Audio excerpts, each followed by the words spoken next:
అందరికీ నమస్కారం. Welcome to MSK talks. గడిచిన కొన్ని రోజుల క్రితం విజయవాడలో ఒక వ్యక్తి 10 రూపాయల కోసం ఒక వ్యక్తిని దారుణంగా హత్య చేశాడు.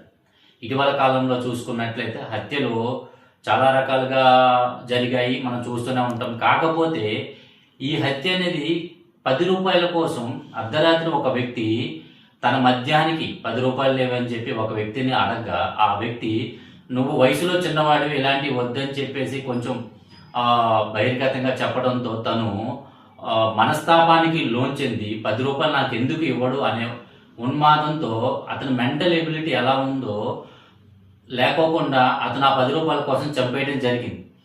మనం చూస్తున్నట్లయితే అసలు యువత ఇప్పుడున్న టెక్నాలజీకి ఇంకా ఏ విధంగా డెవలప్ అవుదాం, ఏ విధంగా వెళ్దాం, ఏ విధంగా విదేశాలతో మనం కంపేర్ చేసుకుందాం, ఏ విధంగా ఆలోచించుకుని డబ్బు ఏ విధంగా సాధిస్తాము, ఏ విధంగా కొత్తగా మనం బాహ్య ప్రపంచానికి తెలియజేద్దాం అనే ఉద్దేశంతో ఉన్నారు. కానీ ఈ 10 రూపాయల కోసం హత్య చేయటం అనే దీనికి తల్లిదండ్రులు వారి పిల్లలకు అవగాహన కల్పించకపోవడంలో లోపమా, లేదా చెడు స్నేహితుల వలన, లేదనుకుంటే చదువుకోపోవటం వలన, ఇలాగ ఈ చిన్న వయసులో వారికి ఎంతో భవిష్యత్తు, చదువుకుని ఎంతో భవిష్యత్తు ఉన్న వారు ఇలాంటి చెడు సావాసాలు పట్టడం వలన, అలాగే చెడు మార్గాలను ఎంచుకోవడం వలన వాళ్ళ భవిష్యత్తు అనేది ఎక్కడతో ఆగిపోతుంది. ఇలాంటివి జరిగినప్పుడు ప్రభుత్వం వారు కూడా కఠిన చర్యలు ఎప్పుడైతే మీరు తీసుకొస్తారో ఇలాంటివి భవిష్యత్తులో పునరావృతం అవ్వకోకుండా సాధ్యమైనంత వరకు తగ్గుతాయని, దీనికి ఎన్జిఓస్ వారు కూడా చొరవ తీసుకొని అవగాహన